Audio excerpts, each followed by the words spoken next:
A challenging situation here in Kenya. The country is battling some of its worst flooding in decades. Hundreds of thousands of people have been displaced and the coastal areas have been particularly hard hit.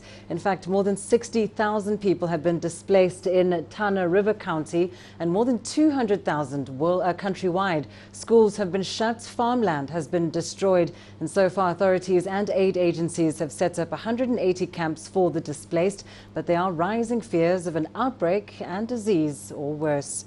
Now let's bring you more on the response to this flooding. I'm joined in studio by Shadrach Musyoka, the National Youth Manager at the Kenyan Red Cross. Shadrach, of course, as we understand, at least more than 200,000 people affected by flooding countrywide. But tell us more about the scale of the disaster, the damage it's caused, and the kind of assistance those affected require. Thank you very much. And I think yes, you've talked about the numbers. We're talking about over 268,000 people affected, which would come to about 118 fatalities since it started, with about 39 injuries or more, because this is continuing every now and then. And these displaced people will need a lot of support. For example, you'll find that we have farms that have been washed away. We're talking about over 21,000 acres of farmland that have been washed away, which is the livelihood for many of these people.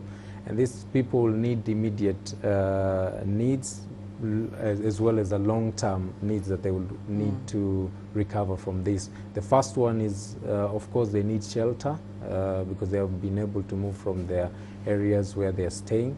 Secondly, they'll need a bit of support in terms of non-food items or essential household items. And we're also talking about food itself, because then they are not able to access this. As much as we're talking about the floods, there is shortage of clean water for consumption and for even use in their own household. And talk about issues about public health. We're talking about floods that have washed away their toilets. They are not able to use toilets as well. So this is a crisis, as you've called it. And as you say, Shadrach, what's particularly worrying is that this is a continuing situation, a continuing crisis, as it were. What is the Kenyan Red Cross doing then to help sort of, make the communities that are affected more resilient, or at least those that may be affected next? How do you sensitize and make these communities more resilient? Thank you. I think we've been able to, able to reach quite a number of people even before. I can say without fear of contradiction, the meteorological department has been very close to accurate in terms of giving us information and in good time.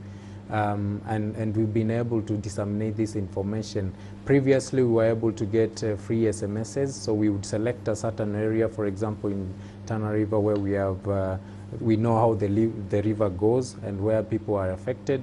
And we're able to select with the communication companies like Safaricom and Airtel, and we send free SMSs to anyone who is within that area 24 hours or 12 hours before the rains come. We've been able to tell them to move to higher grounds, number one. And secondly, we've been able also to assist them to set up camps and to give them their non-food items to be able to survive a night or two, and to be able to continue as we wait to see what happens, because they have told us that the rains will continue, but up to maybe before end of May, we might get a break where they go down a bit. Well, as you say, the meteorological department has been able to provide information. You're able to warn people at least 24 hours in advance. But from a longer term perspective, we see this kind of flooding almost every year in the region, in East Africa. Why does it feel as though we're not well prepared enough, and that sometimes we're still caught off guard in the long term? I think it's the problem is we don't most of the time look at the longer term.